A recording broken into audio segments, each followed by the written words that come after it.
Life and Death, Twilight Reimagined by Stephenie Meyer. I don't own any of the rights to this book. This is all Stephenie Meyer's. I am simply speaking it out loud for entertainment purposes. To my boys, Gabe, Seth, and Eli, for letting me be a part of the teenage boy experience. I couldn't have written this without you. Forward. Hello, lovely reader. As you may know, 2015 marked the 10th anniversary of Twilight. To celebrate this milestone, I decided to create a reimagining of the original story. As I was musing on Twilight after being away from it for so long, I started thinking about something I had said many times before at signings and in interviews. Bella has always gotten a lot of censure for getting rescued on multiple occasions, and people have complained about her being a typical damsel in distress. My answer to that has always been that Bella is a human in distress, a normal human being surrounded on all sides by people who are basically superheroes and supervillains. She's also been criticized for being too consumed with her love interest, as if somehow that's just a girl thing. But I've always maintained that it would have made no difference if the human were male and the vampire female. It's still the same story.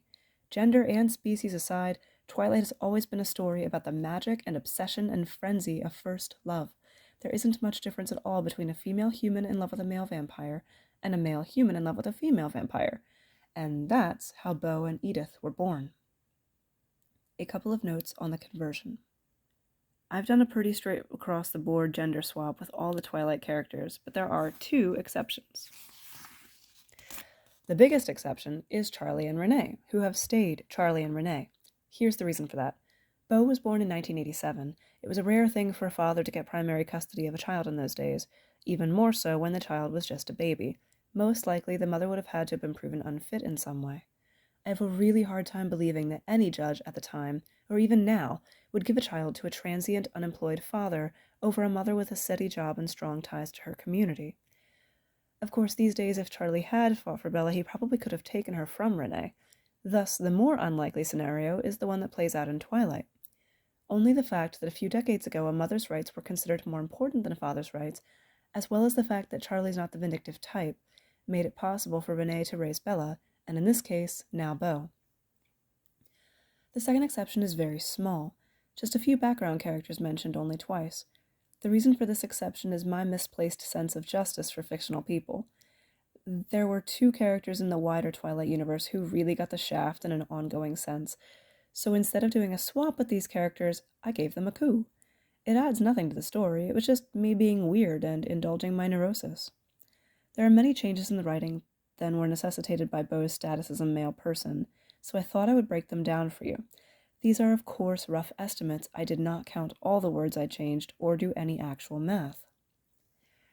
5% of the changes I made were because Beau was a boy. 5% of the changes were because Beau's personality developed just slightly differently than Bella's. The biggest variations are that he's more OCD, he's not nearly so flowery with his words and thoughts, and he's not as angry. He's totally missing the chip Bella carries around on her shoulder all of the time. 70% of the changes I made were because I was allowed to do a new editing run 10 years later.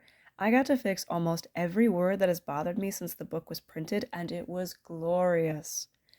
10% were things that I wished I had done the first time around, but that hadn't occurred to me at the time.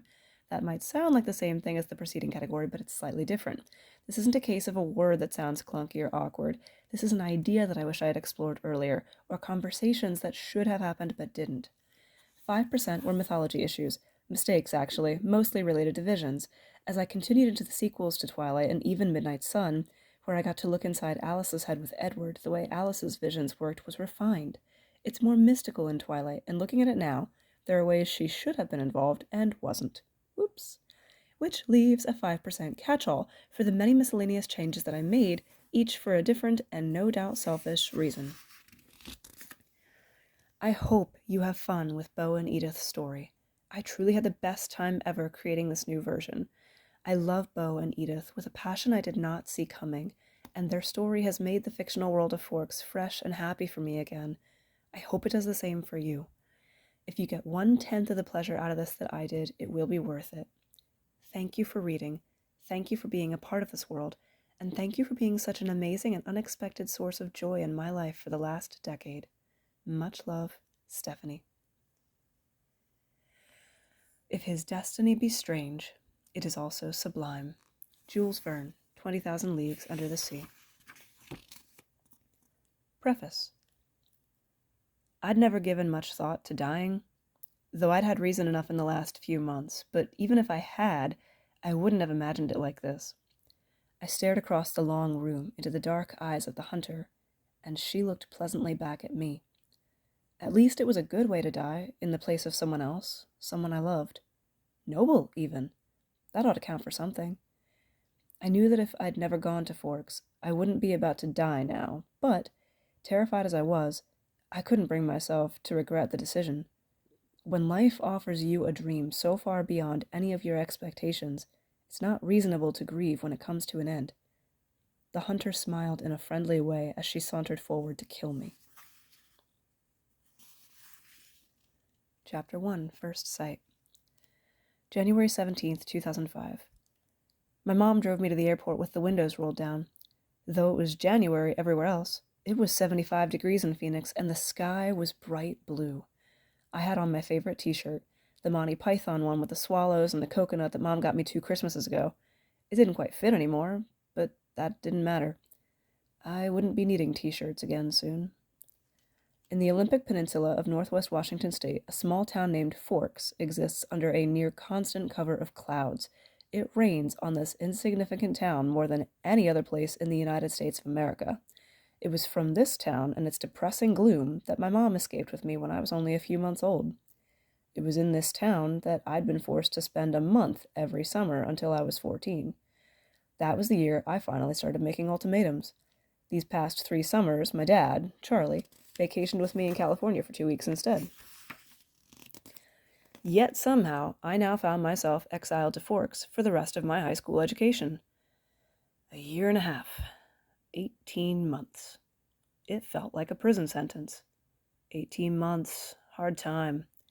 When I slammed the car door behind me, it made a sound like the clang of iron bars locking into place.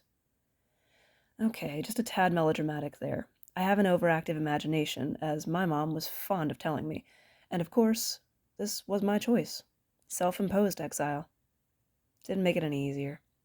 I loved Phoenix. I loved the sun and the dry heat and the big, sprawling city, and I loved living with my mom, where I was needed.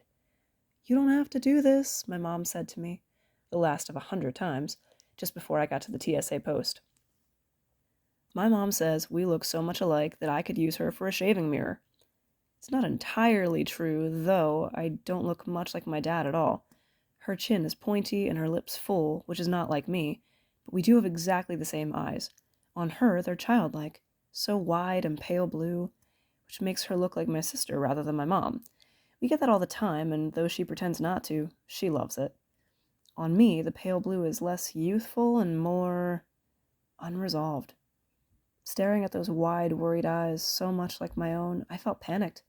I'd been taking care of my mom for my whole life. I mean, I'm sure there must have been a time, probably when I was still in diapers, that I wasn't in charge of the bills and the paperwork and cooking and general level-headedness, but I couldn't remember it. Was leaving my mom to fend for herself really the right thing to do? It had seemed like it was during the months I'd struggled toward this decision, but it felt all kinds of wrong now. Of course, she had Phil these days, so the bills would probably get paid on time. There would be food in the fridge, gas in the car, and someone to call when she got lost. She didn't need me as much anymore. "I want to go," I lied. I'd never been a good liar, but I'd been saying this lie so much lately that it almost sounded convincing now. "Tell Charlie I said hi." "I will."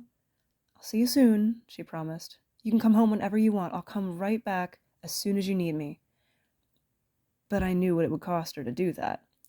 "Don't worry about me," I insisted. "It'll be great. I love you, Mom." She hugged me tightly for a minute, and then I walked through the metal detectors, and she was gone. It's a 3-hour flight from Phoenix to Seattle, another hour in a small plane up to Port Angeles, and then an hour drive back down to Forks. Flying's never bothered me. The hour in the car with Charlie, though, I was a little worried about. Charlie had really been pretty decent about the whole thing. He seemed genuinely pleased that I was coming to live with him sort of permanently for the first time. He'd already gotten me registered for high school and was going to help me get a car. But it would be awkward. Neither of us was what you'd call extroverted, probably a necessary thing for living with my mother. But aside from that, what was there to say? It wasn't like I'd kept the way I felt about forks a secret. When I landed in Port Angeles, it was raining. It wasn't an omen, just inevitable. I had said my goodbyes to the sun. Charlie was waiting for me with the cruiser. This I was expecting, too. Charlie is Police Chief Swan to the good people of Forks. My primary motivation behind buying a car, despite my serious lack of funds, was that I hated driving around town in a car with red and blue lights on top. Nothing slows down traffic like a cop. I stumbled off the plane into Charlie's awkward, one-armed hug. "It's good to see you, Beau," he said, smiling, as he automatically steadied me. We patted each other's shoulders, embarrassed, and then stepped back. "You haven't changed much. How's Renee?" "Mom's great. It's good to see you too, Dad." I wasn't supposed to call him Charlie to his face. "You really feel okay about leaving her?" We both understood that this question wasn't about my own personal happiness. It was about whether I was shirking my responsibility to look after her. This was the reason Charlie had never fought Mom about custody. He knew she needed me. "Yeah, I wouldn't be here if I wasn't sure." "Fair enough." I only had 2 big duffel bags. Most of my Arizona clothes were too permeable for the Washington climate. My mom and I had pooled our resources to supplement my winter wardrobe, but it still wasn't much. I could handle both of them, but Charlie insisted on taking one. It threw off my balance a little. Not that I was ever really balanced, especially since the growth spurt. My foot caught on top of the lip of the exit door, and the bag swung out and hit the guy trying to get in. "Oh, sorry." The guy wasn't much older than me, and he was a lot shorter, but he stepped up to my chest with his chin raised high. I could see tattoos on both sides of his neck. A small woman with her hair dyed solid black stared menacingly at me from his other side. "Sorry?" she repeated, like my apology had been offensive somehow. Yeah?" And then the woman noticed Charlie, who was in uniform. Charlie didn't even have to say anything. He just looked at the guy, who backed up half a step and suddenly seemed a lot younger, and then the girl, whose sticky red lips settled into a pout. Without another word, they ducked around me and headed into the tiny terminal. Charlie and I both shrugged at the same time. It was funny how we had some of the same mannerisms when we didn't spend much time together. Maybe it was genetic. "I found a good car for you. Really cheap," Charlie announced when we were strapped into the cruiser and on our way. "What kind of car?" I asked, suspicious of the way he said good car for you as opposed to just good car. "Well, it's a truck, actually. A Chevy." "Where did you find it?" "Do you remember Bonnie Black down at La Push?" La Push is the small Indian reservation on the nearby coastline. "No." "She and her husband used to go fishing with us during the summer," Charlie prompted. That would explain why I didn't remember her. I do a good job of blocking painful things from my memory. "She's in a wheelchair now," Charlie continued when I didn't respond, "so she can't drive anymore, and she offered to sell me her truck cheap." "What year is it?" I could see from the change in his expression that this was the question he was hoping I wouldn't ask. "Well, Bonnie's had a lot of work done on the engine. It's only a few years old, really." Did he think I would give up that easily? "When did she buy it?" "She bought it in 1984, I think." "Did she buy it new?" "Well, no, I think it was new in the early 60s or late 50s at the earliest," he admitted sheepishly. Dad, I don't really know anything about cars. I wouldn't be able to fix anything that broke. I couldn't afford a mechanic." "Really, Beau, the thing runs great. They don't build them like that anymore." The thing, I thought to myself. It had possibilities, as a nickname at the very least. How cheap is cheap? After all, that part was the deal killer. "Well, son, I kind of already bought it for you, as a homecoming gift." Charlie glanced sideways at me with a hopeful expression. "Wow, free. You didn't need to do that, Dad. I was going to buy myself a car." "I don't mind. I want you to be happy here." He was looking ahead at the road when he said this. Charlie had never been comfortable with expressing his emotions out loud. Another thing we had in common, so I was looking straight ahead as I responded.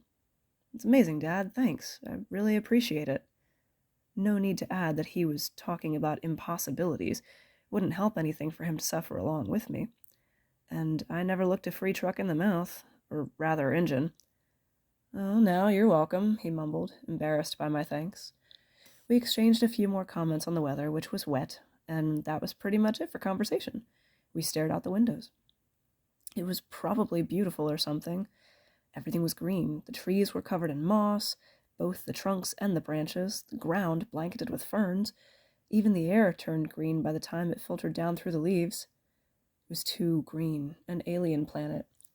Eventually, we made it to Charlie's. He still lived in the small two-bedroom house that he'd bought with my mother in the early days of their marriage. Those were the only kind of days their marriage had, the early ones. There, parked on the street in front of the house that never changed, was my new to me, truck. It was a faded red color with big curvy fenders and a rounded cab, and I loved it. I wasn't really a car guy, so I was kind of surprised by my own reaction. I mean, I didn't even know if it would run, but I could see myself in it.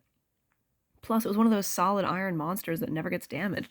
The kind you see at the scene of an accident, paint unscratched, surrounded by the pieces of the foreign car it had just destroyed. Wow, Dad, it's awesome, thanks. Serious enthusiasm this time. Not only was the truck strangely cool, but now I wouldn't have to walk 2 miles in the rain to school in the morning, or accept a ride in the cruiser, which was obviously worst-case scenario. I'm glad you like it, Charlie said gruffly, embarrassed again. It took only one trip to get all my stuff upstairs. I got the west bedroom that faced out over the front yard. The room was familiar. It had belonged to me since I was born. The wooden floor, the light blue walls, the peaked ceiling, the faded blue and white checked curtains around the window, these were all a part of my childhood.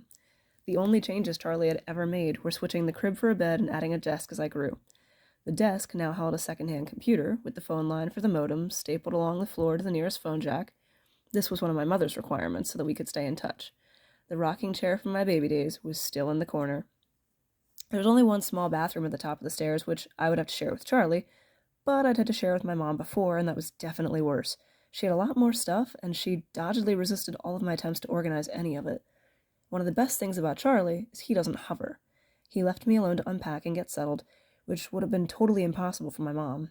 It was nice to be alone, not to have to smile and look comfortable, a relief to stare out the window at the sheeting rain and let my thoughts get dark. Forks High School had just 357, now 58, students. There were more than 700 people in my junior class alone back home. All the kids here had grown up together. Their grandparents had been toddlers together. I would be the new kid from the big city, something to stare at and whisper about. Maybe if I had been one of the cool kids, I could make this work for me, come in all popular, homecoming king style, but there was no hiding the fact that I was not that guy. Not the football star, not the class president, not the bad boy on the motorcycle. I was the kid who looked like he should be good at basketball until I started walking. The kid who got shoved into lockers until I suddenly shot up 8 inches sophomore year. The kid who was too quiet and too pale, who didn't know anything about gaming or cars or baseball statistics or anything else that I was supposed to be into. Unlike the other guys, I didn't have a ton of free time for hobbies. I had a checkbook to balance, a clogged drain to snake, and a week's groceries to shop for. Or I used to. So I didn't relate well to people my age. Maybe the truth was that I didn't relate well to people, period. Even my mother, who I was closest to of anyone on the planet, never really understood me. Sometimes I wondered if I was seeing the same things through my eyes that the rest of the world was seeing through theirs, like maybe what I saw as green was what everyone else saw as red. Maybe I smelled vinegar when they smelled coconut. Maybe there was a glitch in my brain. But the cause didn't matter. All that mattered was the effect. And tomorrow would be just the beginning. I didn't sleep well that night, even after I finally got my head to shut up. The constant whooshing of the rain and wind across the roof would not fade into the background. I pulled the old quilt over my head and later added the pillow too, but I couldn't fall asleep until after midnight, when the rain finally settled into a quiet drizzle. Thick fog was all I could see out my window in the morning, and I could feel the claustrophobia creeping up on me. You could never see the sky here. It was like that prison cage I'd imagined. Breakfast with Charlie was quiet. He wished me good luck at school. I thanked him, knowing his hope was a waste of time. Good luck tended to avoid me. Charlie left first, off to the police station that was his wife and family. After he left, I sat at the old square oak table in one of the 3 unmatching chairs and stared at the familiar kitchen, with its dark paneled walls, bright yellow cabinets, and white linoleum floor. Nothing had changed. My mom had painted the cabinets 18 years ago, trying to bring some sunshine into the house. Over the small fireplace in the adjoining microscopic family room was a row of pictures. First, a wedding picture of Charlie and my mom in Las Vegas. Then one of the 3 of us in the hospital after I was born, taken by a helpful nurse, followed by the procession of my school pictures up to this year's. Those were embarrassing to look at. The bad haircuts, the braces years, the acne that finally cleared up. I would have to see what I could do to get Charlie to put them somewhere else, at least while I was living here. It was impossible being in this house not to realize that Charlie had never gotten over my mom. It made me uncomfortable. I didn't want to be too early to school, but I couldn't stay in the house anymore. I put on my jacket, thick, non-breathing plastic like a biohazard suit, and headed out into the rain. It was just drizzling still, not enough to soak me through immediately as I reached for the house key that was always hidden under the eave by the door and locked up. The sloshing of my new waterproof boots sounded weird. I missed the normal crunch of gravel as I walked. Inside the truck, it was nice and dry. Either Bonnie or Charlie had obviously cleaned it up, but the tan-upholstered seats still smelled faintly of tobacco, gasoline, and peppermint. The engine started up quickly, which was a relief, but loudly roaring to life and then idling at top volume. Well, a truck this old was bound to have a flaw. The antique radio worked, a bonus I hadn't expected. Finding the school wasn't difficult. Like most other things, it was just off the highway. It wasn't obvious at first that it was a school. Only the sign which declared it to be the Forks High School clued me in. It looked like a collection of matching houses, built with maroon-colored bricks. There were so many trees and shrubs I couldn't see its size at first. Where was the feel of the institution, I thought? Where were the chain-link fences, the metal detectors? I parked by the first building, which had a small sign over the door reading Front Office. No one else was parked there, so I was sure it was off limits. But I decided I would get directions inside instead of circling around in the rain like an idiot. Inside, it was brightly lit and warmer than I'd hoped. The office was small. There was a little waiting area with padded folding chairs, orange-flecked commercial carpet, notices and awards cluttering the walls, and a big clock ticking loudly. Plants grew everywhere in large plastic pots as if there weren't enough greenery outside. The room was cut in half by a long counter cluttered with wire baskets full of papers and brightly colored flyers taped at the front. There were 3 desks behind the counter. A round, balding man in glasses sat at one. He was wearing a t-shirt, which immediately made me feel overdressed for the weather. The balding man looked up. "Can I help you?" "I'm Beau Swan," I informed him, and saw the quick recognition in his eyes. I was expected, already the subject of gossip. The chief's son, the one with the unstable mom, come home at last. "Of course," he said. He dug through a leaning stack of papers on his desk till he found the ones he was looking for. "I have your schedule right here, Beaufort, and a map of the school." He brought several sheets to the counter to show me. "It's Beau, please." "Ah, sure, Beau." He went through my classes for me, highlighting the best route to each on the map, and gave me a slip to have each teacher sign, which I was to bring back at the end of the day. He smiled at me, and hoped, like Charlie, that I would like it here in Forks. I smiled back as convincingly as I could. When I went back out to my truck, other students were starting to arrive. I drove around the school following the line of traffic. Most of the cars were older like mine, nothing flashy. At home, I'd lived in one of the few lower-income neighborhoods that were included in the Paradise Valley district. It was a common thing to see a new Mercedes or Porsche in the student lot. The nicest car here was a brand-new silver Volvo, and it stood out. Still, I cut the engine as soon as I was in the spot, so that the ear-splitting volume wouldn't draw attention to me. I looked at the map in the truck, trying to memorize it now. Hopefully, I wouldn't have to walk around with it stuck in front of my nose all day. I stuffed everything in my backpack, slung the strap over my shoulder, and sucked in a huge breath. It won't be that bad, I lied to myself. Seriously, though, this wasn't a life-or-death situation. It was just high school. It's not like anyone was going to bite me. I finally exhaled and stepped out of the truck. I pulled my hood down over my face as I walked to the sidewalk, crowded with teenagers. My plain black jacket didn't stand out, I was glad to see, though there wasn't much I could do about my height. I hunched my shoulders and kept my head down. Once I got to the cafeteria, Building 3 was easy to spot. A large black 3 was painted on a white square in the east corner. I followed 2 unisex raincoats through the door. The classroom was small. The people in front of me stopped just inside the door to hang up the coats on a long row of hooks. I copied them. There were 2 girls, one a porcelain-colored blonde, the other also pale with light brown hair. At least my skin wouldn't stand out here.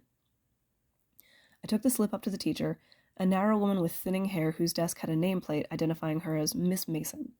She gawked at me when she saw my name, discouraging, and I could feel the blood rush into my face, no doubt forming unattractive splotches across my cheek and neck. At least she sent me to an empty desk at the back without introducing me to the class. I tried to fold myself into the little desk as inconspicuously as possible. It was harder for my new classmates to stare at me in the back, but somehow they managed. I kept my eyes down on the reading list that the teacher had given me. It was pretty basic. Bront, Shakespeare, Chaucer, Faulkner. I'd already read everything. That was comforting and boring. I wondered if my mom would send me my folder of old essays or if she would think that was cheating. I went through different arguments with her in my head while the teacher droned on. When the bell rang, a pale, skinny girl with skin problems and hair black as an oil slick leaned across the aisle to talk to me. "You're Beaufort Swan, aren't you?" She gave off the vibe of an overly helpful chess club type. "Beau," I corrected. Everyone within a 3-seat radius turned to look at me. "Where's your next class?" she asked. I had to check in my bag. Government with Jefferson in Building 6. There was nowhere to look without meeting curious eyes. "I'm headed toward Building 4. I could show you the way." Definitely over-helpful. "I'm Erica," she added. I forced a smile. "Thanks." We got our jackets and headed out into the rain, which had picked up. Several people seemed to be walking too close behind us, like they were trying to eavesdrop or something. I hoped I wasn't getting paranoid. "So this is a lot different from Phoenix, huh?" she asked. "Very. It doesn't rain much there, does it?" 3 or 4 times a year." "Wow, what must that be like?" she wondered. "Sunny," I told her. "You don't look very tan." "My mother's part albino." She studied my face uneasily, and I stifled a groan. It looked like clouds and a sense of humor didn't mix. A few months of this, and I'd forget how to use sarcasm. We walked back around the cafeteria to the south buildings by the gym. Erica followed me right to the door, though it was clearly marked. "Well, good luck," she said as I touched the handle. "Maybe we'll have some other classes together." She sounded hopeful. I smiled at her in what I hoped was not an encouraging way, and went inside. The rest of the morning passed in about the same way. My trigonometry teacher, Mrs. Varner, who I would have disliked anyway just because of the subject she taught, was the only one who made me stand in front of the class and introduce myself. I stammered, went splotchy red, and tripped over my own boots on the way to my seat. After 2 classes, I started to recognize some of the faces in each room. There was always someone braver than the others who would introduce themselves and ask me questions about how I was liking forks. I tried to be diplomatic, but mostly I just lied a lot. At least I never needed the map. In every class, the teacher started out calling me Beaufort, and though I corrected them immediately, it was depressing. It had taken me years to live down Beaufort. Thank you so much, Grandpa, for dying just months before I was born and making my mom feel obligated to honor you. No one at home even remembered that Beau was just a nickname anymore. Now I had to start all over again. One guy sat next to me in both Trig and Spanish, and he walked with me to the cafeteria for lunch. He was short, not even up to my shoulder, but his crazy curly hair made up some of the difference between our heights. I couldn't remember his name, so I smiled and nodded as he rattled on about teachers and classes. I didn't try to keep up. We sat at the end of a full table with several of his friends, who he introduced to me. Couldn't complain about the manners here. I forgot all their names as soon as he said them. They seemed to think that it was cool that he invited me. The girl from English, Erica, waved at me from across the room, and they all laughed. Already the butt of the joke. It was probably a new record for me. But none of them seemed mean-spirited about it. It was there, sitting in the lunchroom, trying to make conversation with 7 curious strangers, that I first saw them. They were seated in the corner of the cafeteria, as far away from where I sat as possible in the long room. There were 5 of them. They weren't talking, and they weren't eating, though they each had a tray of food in front of them. They weren't gawking at me, unlike most of the other students, so it was safe to stare at them. But it was none of these things that caught my attention. They didn't look anything alike. There were 3 girls. One I could tell was super tall, even sitting down, maybe as tall as I was. Her legs went on forever. She looked like she might be the captain of the volleyball team, and I was pretty sure you wouldn't want to get in the way of one of her spikes. She had dark curly hair pulled back into a messy ponytail. Another had hair the color of honey hanging to her shoulders. She was not quite so tall as the brunette, but still probably taller than most of the other guys at my table. There was something intense about her, edgy. It's kind of weird, but for some reason she made me think of this actress I'd seen in an action movie a few weeks ago, who took down a dozen guys with a machete. I remember thinking then that I didn't buy it. There was no way the actress could have taken on that many bad guys in one. But I thought now that I might have bought it at all if the character had been played by this girl. The last girl was smaller, with hair somewhere between red and brown, but different than either. A kind of metallic somehow, a bronzy color. She looked younger than the other 2, who could have been in college easy. The 2 guys were opposites. The taller one, who was definitely taller than me, I'd guess 6'5" or even more, was clearly the school's star athlete. and the prom king, and the guy who always had dibs on whatever equipment he wanted in the weight room. His straight gold hair was wound into a bun on the back of his head, but there was nothing feminine about it. Somehow it made him look even more like a man. He was clearly too cool for the school or any other I could imagine. The shorter guy was wiry. His dark hair buzzed so short that it was a shadow across his scalp. Totally different, and yet they were all exactly alike. Every one of them was chalky pale, the palest of all the students living in this sunless town. Paler than me, the albino. They all had very dark eyes. From here they looked black, despite the range in their hair colors. There were deep shadows under all their eyes, purple shadows, like bruises. Maybe the 5 of them had just pulled an all-nighter, or maybe they were recovering from broken noses. Except that at their noses, all their features were straight, angular. But that wasn't why I couldn't look away. I stared because their faces, so different, so similar, were all insanely, inhumanly beautiful. The girls and the guys both. Beautiful. They were faces you never saw in real life, just airbrushed in magazines and on billboards, or in a museum painted by an old master as the face of an angel. It was hard to believe they were real. I decided the most beautiful of all was the smaller girl with the bronze-colored hair, though I expected the female half of the student body would vote for the movie star blonde guy. They would be wrong, though. I mean, all of them were gorgeous, but this girl was something more than just beautiful. She was absolutely perfect. It was an upsetting, disturbing kind of perfection. It made my stomach uneasy. They were all looking away, away from each other, away from the rest of the students, away from anything in particular as far as I could tell. It reminded me of models posed oh so artistically for an ad. Aesthetic ennui. As I watched, the wiry skinhead guy rose with his tray, unopened soda, untouched apple, and walked away with a quick, graceful lope that belonged on a runway. I watched, wondering if they had a dance company here in town, until he dumped his tray and glided through the back door, faster than I would have thought possible. My eyes darted back to the others, who hadn't changed. "Who are they?" I asked the guy from my Spanish class, whose name I'd forgotten. He looked up to see who I meant, though he could probably guess from my tone. Suddenly she looked at us, the perfect one. She looked at my neighbor for just a fraction of a second, and then her dark eyes flickered to mine. Long eyes, angled up at the corners, thick lashes. She looked away quickly, faster than I could, though I dropped my stare as soon as she glanced our way. I could feel the patches of red start to bloom in my face. In that brief flash of a glance, her face wasn't interested at all. It was like he had called her name and she looked up in an involuntary response, already having decided not to answer. My neighbor laughed once, uncomfortable, looking down at the table like I did.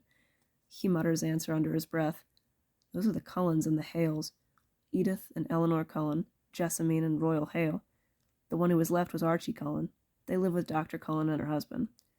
I glanced sideways at the perfect girl, who was looking at her tray now, picking a bagel to pieces with her thin, pale fingers. Her mouth was moving very quickly, her full lips barely opening. The other 3 looked away, but I still thought she might be speaking quietly to them. Weird names. Old-fashioned. The kind of names grandparents had, like my name. Maybe that was a thing here? Small-town names? And then I finally remembered that my neighbor was named Jeremy. A totally normal name. There were 2 kids named Jeremy in my history class back home. They're all very good-looking. What an understatement. Yeah, Jeremy agreed with another laugh. They're all together, though. Royal and Eleanor, Archie and Jessamine, like dating, you know? And they live together. He snickered and wagged his eyebrows suggestively. I didn't know why, but his reaction made me want to defend them.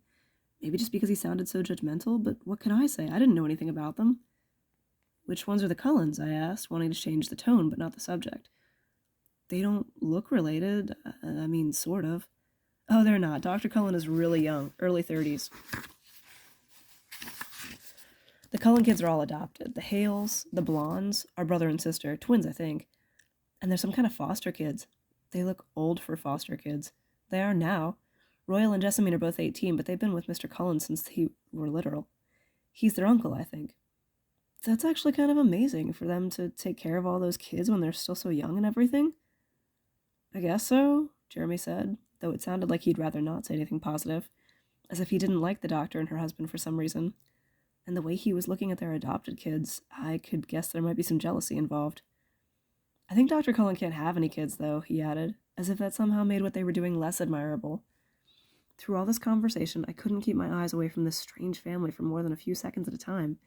They continued to look at the walls and not eat. Have they always lived in Forks? I asked. How could I never have noticed them during my summers here?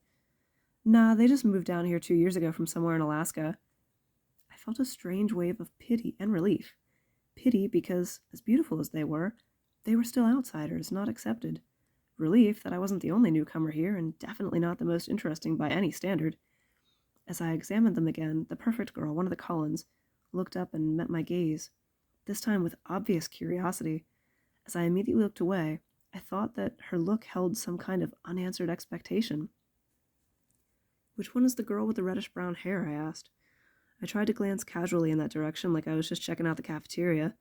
She was still staring at me, but not gawking like the other kids had today. She had this frustrated expression I didn't understand. I looked down again. That's Edith. She's hot, sure, but don't waste your time. She doesn't go out with anyone. Apparently none of the guys here are good enough for her, Jeremy said sourly, and then grunted. I wondered how many times she'd turned him down. I pressed my lips together to hide a smile. Then I glanced at her again. Edith. Her face was turned away, but I thought from the shape of her cheek that she might be smiling too. After a few more minutes, the four of them left the table together. They were all seriously graceful, even the golden prom king. It was a strange thing to watch them in motion together. Edith didn't look at me again.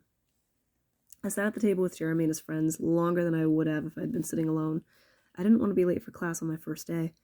One of my new acquaintances, who politely reminded me that his name was Alan, had biology 2 with me the next hour. We walked to class together in silence. He was probably shy like me. When we entered the classroom, Alan went to sit at a black-topped lab exactly like the ones I was used to at home. He already had a neighbor. In fact, all the tables were filled, but one. Next to the center aisle, I recognized Edith Cullen, by her unusual metallic hair, sitting next to that single open seat. My heart started pounding a little faster than usual. As I walked down the aisle to my required intro for the teacher and get my slip signed, I was watching her, trying to make it convert. Just as I passed, she suddenly went rigid in her seat. Her face jerked up toward mine so fast it surprised me, staring with the strangest expression. It was more than angry, it was furious, hostile. I looked away stunned, going red again. I stumbled over a book in the walkway and had to catch myself on the edge of a table. The girl sitting there giggled. I'd been right about the eyes.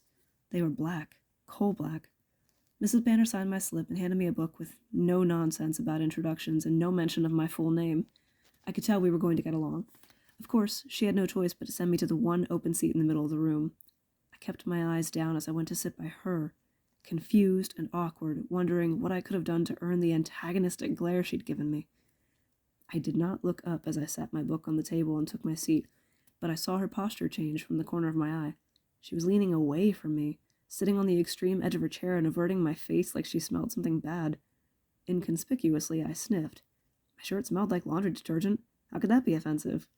I scooted my chair to the right, giving her as much space as I could, and I tried to pay attention to the teacher. The lecture was on cellular anatomy, something I had already studied. I took notes carefully anyway, always looking down. I couldn't stop myself from shooting the occasional glance at the strange girl next to me. Throughout the entire class, she never relaxed her stiff position on the edge of her chair, sitting as far away from me as possible, with her hair hiding most of her face. Her hand was clenched into a fist on top of her left thigh, tendons standing out under her pale skin. This, too, she never relaxed. She had the sleeves of her white Henley pushed up to her elbows, and her forearm flexed with surprisingly hard muscle beneath her pale skin. I couldn't help but notice how perfect that skin was, not one freckle, not one scar. The class seemed to drag on longer than the rest. Was it because the day was finally ending, or because I was waiting for her tight fist to loosen? It never did. She continued to sit so still that it looked like she wasn't even breathing. What was wrong with her? Was this how she usually acted? I questioned my quick judgment on Jeremy's sour grapes at lunch today. Maybe he wasn't just resentful. This couldn't have anything to do with me. She didn't know me from Adam. Mrs. Banner passed some quizzes back when the class was almost done. She handed me one to give to the girl. I glanced at the top automatically, 100%, and I'd been spelling her name wrong in my head. It was Edith, not Edith. I'd never seen it spelled that way, but it fit her better. I glanced down at her as I slid the paper over and then instantly regretted it. She was glaring up at me again, her long black eyes full of revulsion. As I flinched away from the hate radiating from her, The phrase, "if looks could kill," suddenly ran through my mind. At that moment, the bell rang suddenly, making me jump, and Edith Cullen was out of her seat. She moved like a dancer, every perfect line of her slim body in harmony with all the others, at her back to me, and she was out the door before anyone else was out of their seat. I sat frozen in my seat, staring blankly after her. She was so harsh. I began gathering up my things slowly, trying to block out the confusion and guilt that filled me. Why should I feel guilty? I hadn't done anything wrong. How could I have? I hadn't actually even met her. "Aren't you Beaufort Swan?" a female voice asked. I looked up to see a cute baby-faced girl, her hair carefully flat-ironed into a pale blonde curtain, smiling at me in a friendly way. She obviously didn't think I smelled bad. "Beau," I corrected her, smiling back. "I'm Michaela." "Hi, Michaela. Do you need any help finding your next class?" "I'm headed to the gym, actually. I think I can find it." "That's my next class, too." She seemed thrilled, though it wasn't such a big coincidence in a school this small. We walked to class together. She was a chatterer. She supplied most of the conversation, which made it easy for me. She'd lived in California till she was 10, so she got how I felt about the sun. It turned out she'd been in my English class also. She was the nicest person I met today. But as we were entering the gym, she asked, "So did you stab Edith Cullen with a pencil or what? I've never seen her act like that." I winced. I guess I wasn't the only one who had noticed. And apparently that wasn't Edith Cullen's usual behavior. I decided to play dumb. "The other girl I sat next to in biology?" "Yeah," she said. "She looked like she was in pain or something." "I don't know," I responded. "I never spoke to her." "She's weird." Michaela lingered by me instead of heading to the dressing room. "If I got to sit by you, I would have talked to you." I smiled at her before walking through the boys' locker room door. She was kind and seemed to like me, but that wasn't enough to make me forget the last strange hour. The gym teacher, Coach Clapp, found me a uniform, but she didn't make me dress down for today's class. At home, only 2 years of PE were required. Here, PE was mandatory all 4 years. My own special version of hell. I watched 4 volleyball games running simultaneously. Remembering how many injuries I had sustained and inflicted playing volleyball, I felt a little nauseated. The final bell rang at last. I walked slowly to the office to return my paperwork. The rain had faded away, but the wind was strong and colder. I zipped my jacket up and shoved my free hand into a pocket. When I walked into the warm office, I almost turned around and walked back out. Edith Cullen stood at the desk in front of me. Impossible not to recognize her tangled bronze hair. She didn't seem to notice the sound of my entrance. I stood pressed against the black wall, waiting for the balding receptionist to be free. She was arguing with him in a low, velvety voice. I quickly picked up the gist of the argument. She was trying to trade from 6th-hour biology to another time. Any other time. This could not be about me. It had to be something else.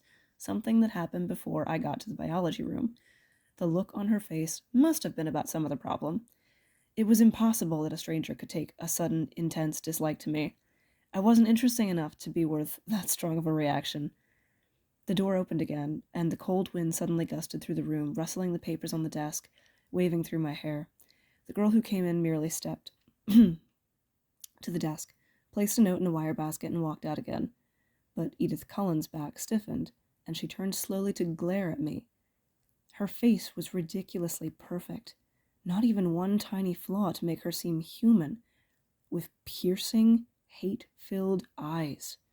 For an instant, I felt the oddest thrill of genuine fear raising the hair on my arms, as if she were going to pull a gun out and shoot me. The look only lasted a second, but it was colder than the freezing wind.